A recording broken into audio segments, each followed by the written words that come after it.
So the thing that I want to emphasize today is the immediacy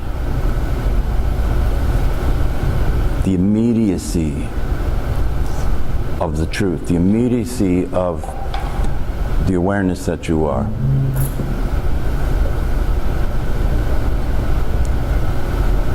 That it's there now.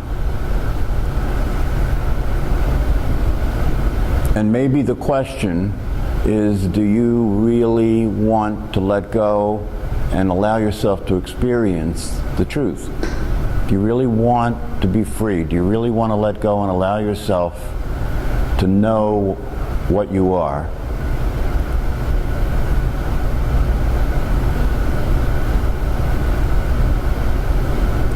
Are you willing to trust that you can let go and be what you are?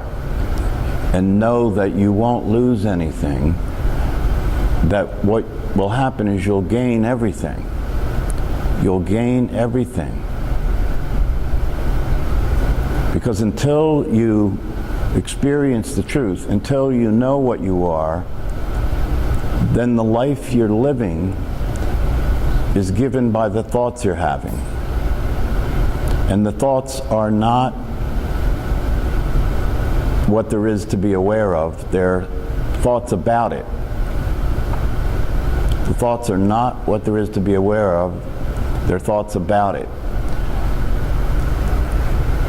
And if who you are is given by thoughts, and if what you see is determined by thinking and thoughts, then the you that you think you are by thinking, isn't real. And the world that you're in that's given by thoughts isn't real.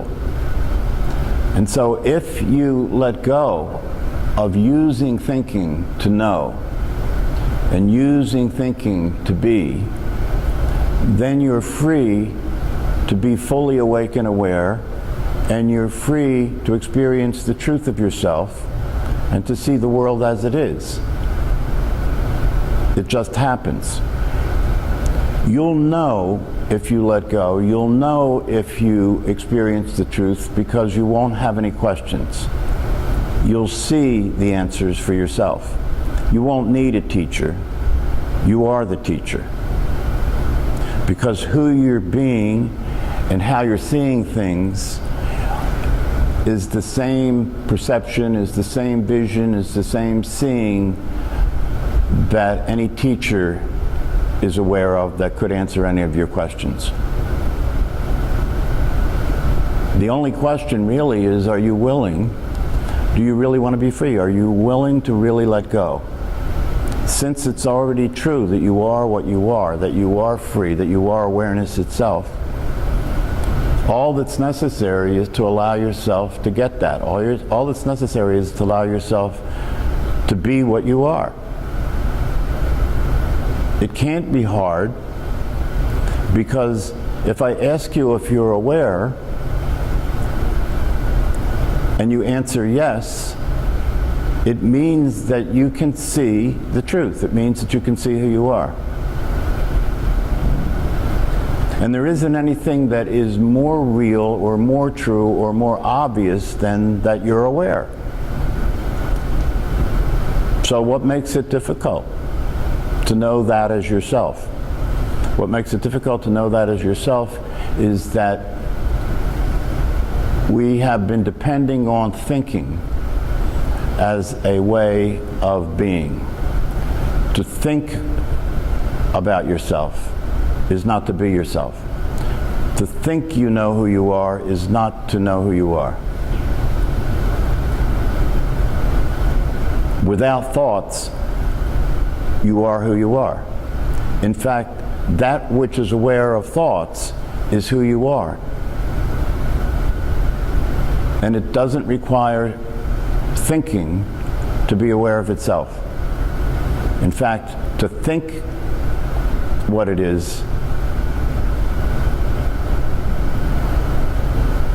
obscures it, covers it.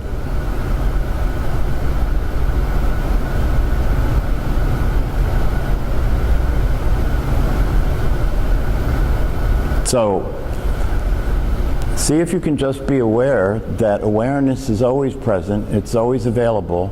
You can wake up and realize the truth about yourself anytime, anytime.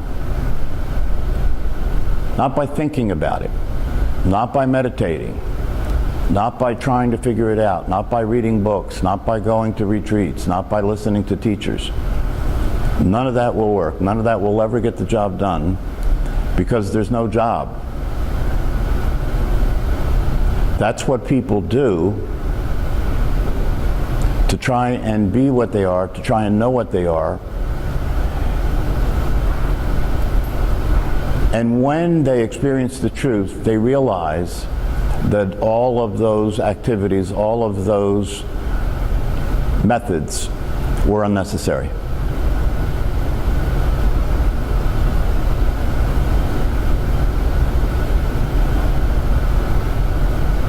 And maybe the purpose of all those methods is to keep you attracted to the possibility, to keep your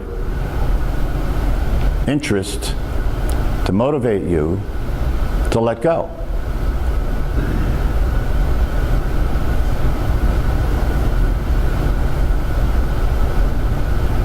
Because you can never see what you are. You can never figure it out. You can never think what you are. You can only be what you are. And so maybe you have to go through the figuring it out and the thinking about it and the trying to understand it and trying to get to it and trying to experience it until at some point you give up and you surrender to the fact that it's already true. None of that was necessary. So just like it said here,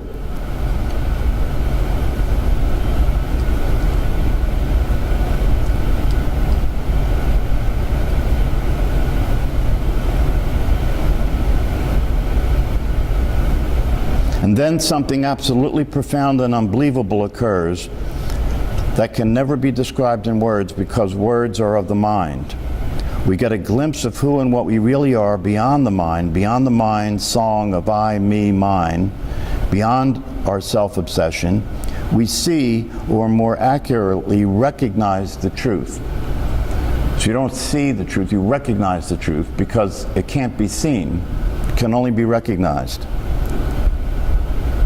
And then we know who we are and what our lives are about. Our quiet desperation melts away completely into an unshakable peace and joy that is the very essence of being. We realize that which we had been seeking, we were all along. And we are not our mind, no matter what our mind may think. We are not our personality, nor our beliefs. What we are is unborn, unthinkable, and free. So it's a realization, it's a recognition. It's not something you can learn, it's not something you can think, it's not something you can get to, it's not something you can become. You can't become something that you already are. So this letting go, this seeing the truth, this allowing yourself to get there, this really just letting yourself know what you truly are can be everything. It can change everything. So, where are you at? Does awareness notice thoughts? Okay, does awareness notice thoughts? What do you think? Since thoughts are unending, you tell us to focus on our breath. That a thought here and there comes in. I'd say yes. Yeah, I mean, if it isn't awareness that notices thoughts, what else could it be? Right? What else could it be? Awareness is aware of everything that there is to be aware of, because there's nothing but awareness.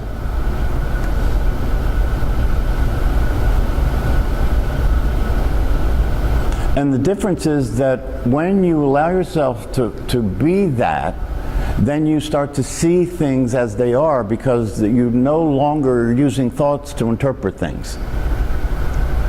Because awareness just knows. You could say that awareness is knowing. Awareness just knows. You know, when you look at me, you don't have to go through a thought process to see me. Awareness just sees. You know, we ignore that. We don't realize that. We think we need to think. And what's important for us to discover, if we let go of thinking and just notice what's already the case, you're hearing things without having to process anything. You're just hearing. You're seeing without having to process anything. You're just seeing. That's awareness. That's awareness. And it's a lot more direct and clear and true than anything you can think. Because when you think, you're taking that information, you're taking that direct knowledge and processing it based on your past experience and turning it into an interpretation rather than simply seeing what's there. And this isn't hard to recognize. This isn't hard to see. You know, if I throw something at you, right, and you go like this and catch it, right? You didn't think to do that. Your awareness caught it. Your awareness saw it coming and told your body what to do to catch it. There are all these kinds of things in our lives that happen too fast for us to think what to do, and yet we're able to respond, yes? Haven't you had experiences where once something happens and you stop and you look, well, wow, how did that happen? Right? How did that happen? Because I wasn't thinking to do what I did. I just did what I did. And then I was surprised. That's awareness. And that's the awareness that you get to, that's the awareness that is the benefit that you get by knowing that to be yourself, because then you can trust that more and you can allow that to be what's responding instead of thinking. So when somebody's talking to you about whatever, don't you have to think to answer them?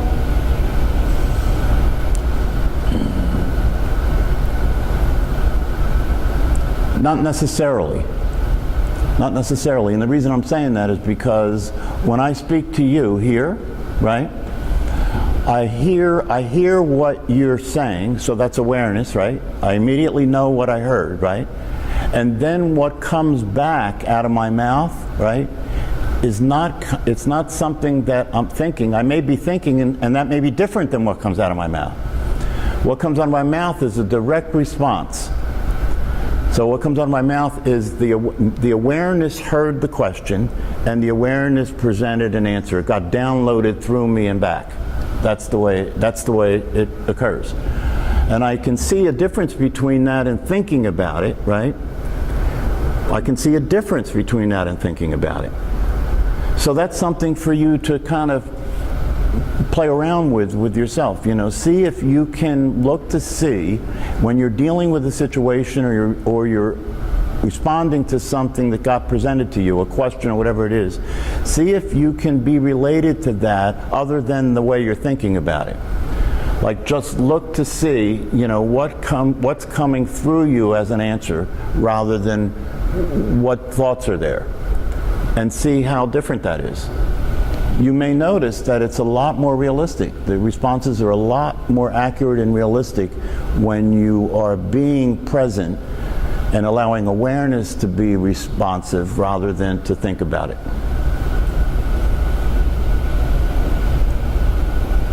As a psychotherapist, when I work with people, over the years and through practice and through my own meditation practice, it's become clear to me that the way to be useful to people and the way to have a powerful interaction with people is to simply be there with them and allow what they're saying, you know, allow myself to be aware of what they're saying, and then allow what comes back from my awareness to respond to that. So I don't know what I'm going to say. You know, it's just like here in the class. I have no idea. I have no idea what I'm going to say. I just sit here and get present to you and then look to see what wants to be said. It's like that, you know, what wants to be said. Yeah. So, you know, I know with mindfulness and awareness, we should respond versus react. But when you were saying, you know, what's your immediate, to me, the immediate response, I was really like a reaction versus a response when you take time to really contemplate it. Yeah, so the question is, you know, we hear people talk about that it's more useful and more powerful to respond than to react. And we talk about reactions are, you know, reactions are reactions. They're things that come from the mind about what you did in the past to deal with a situation that comes back up again. That's why it's called a reaction, right? Versus a response, right? And so how do you know which is which, right? You may think you responded and then take time to look at what you said and realize it was a reaction, right? So the quick and easy answer to that question is if you practice noticing what it's like to be the awareness that you are. See, this is the practice. This is the real practice. This is the real meditation, right? Become familiar with the experience of the awareness that you are. That's why I ask the questions, you know. That's why I point out that it doesn't have a form, it doesn't have a shape, it doesn't exist in time, it doesn't age. Because I want you to hone in on it and get a sense of what it feels like to be that, right? And to the extent that you can get a sense of what it's like to be that, you can then allow yourself to allow that to be what responds. Right? So one way of saying this is to say that the mind is reactive, the self is responsive. So if you can start to practice experiencing yourself as awareness and kind of get to know yourself that way, get to know how it feels to be that, right? Then when you're confronted in a situation, right, then you can let go and let that respond. And know the difference between that and thinking about it. You know, one of the ways, one of my teachers described this is he said that he got to a point in his life where he realized when he was confronted with difficult situations, instead of trying to think about it, instead of trying to figure it out, instead of trying to analyze it, he started to realize that the most powerful thing to do is to simply be present to it. Not try and think about it, just be present to it. Just be aware of it, not do anything. It may mean to take some time to just stay present to it. And when you're staying present to it, you may be also present to the feelings that arise in you, the thoughts that arise in you, right? That's part of what you're being present to. You're being present to the whole thing. You're being present to what's happening outside and inside, and you're not trying to come to any conclusion or figure anything out.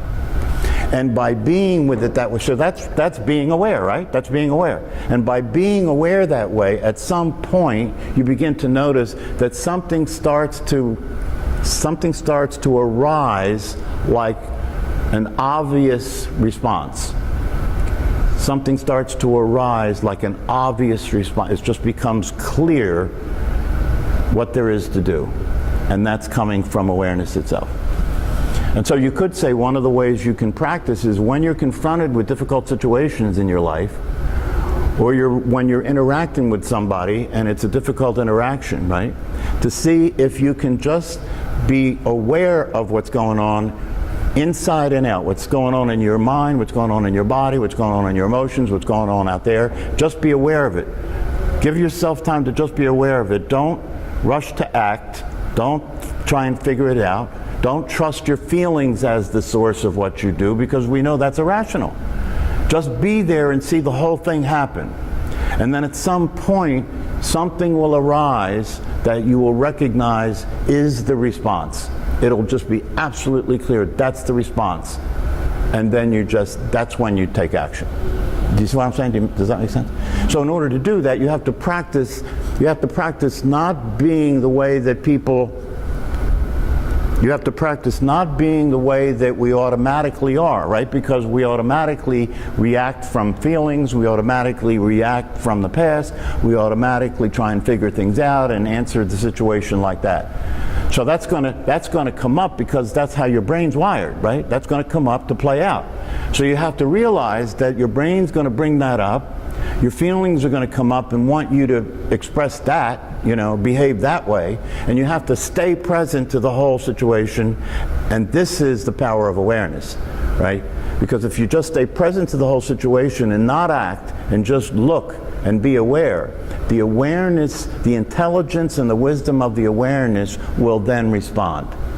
Because awareness is wise. That's another thing about it, right?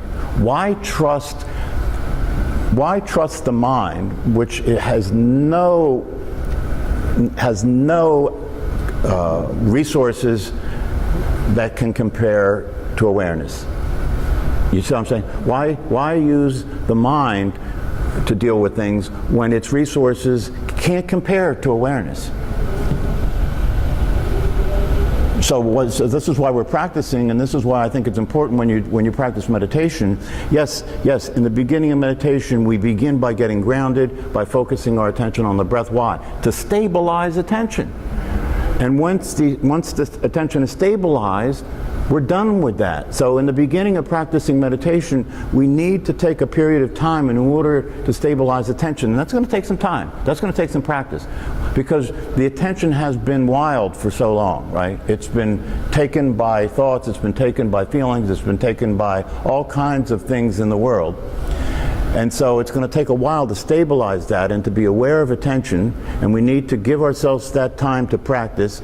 But at some point, it becomes important to move on. That's not an end in itself. That's stabilizing awareness. That's preparing for you to get to the place in your meditation where you can allow meditation to be the practice of being what you are. To sit there, be still, and experience yourself as the awareness itself. Why? So you can become more and more familiar with what that feels like, so as you go through your life, you can be that way. Does that make sense? That's the ball game. That's the ball game. And not only that, it's not only about that you can be that way, but it's also about that this will offer you freedom and joy and peace at any time.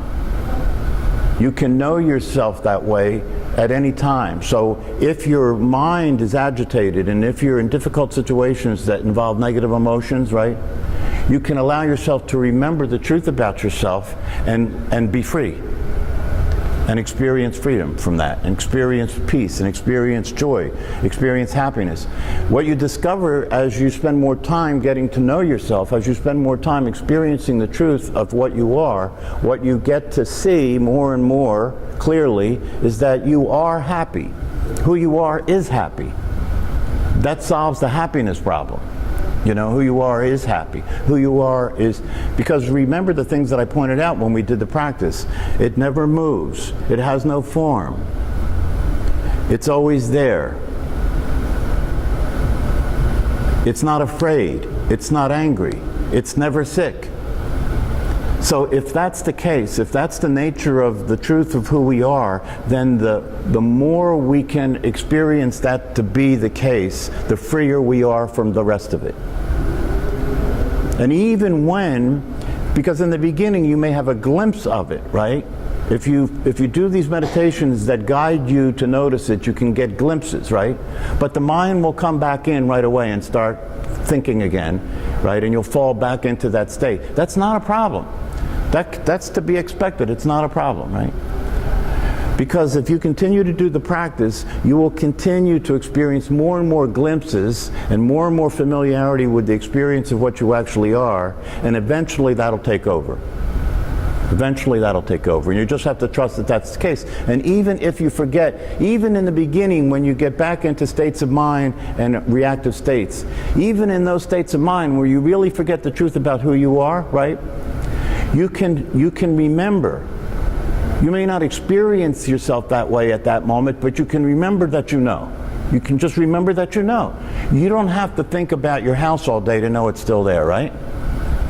It's the same thing with the self. You don't have to be experiencing yourself as awareness all the time to know the truth. So you can be lost in the sauce, you can be in an emotional state, but know that you know the truth even though you're not experiencing it right now. And that helps you to relax. You know, that helps you to relax, yeah. It's funny that you said that mind takes over. Like I was kind of getting it when we were meditation already. I'm questioning everything. So I'm thinking, you know, they say like the expression experience is the best teacher. So you've had past experiences that maybe you realize, oh, I did that was not successful. I shouldn't do that again. But you're saying discount that kind of stuff and go with your innate wisdom when you're saying don't rely on the mind.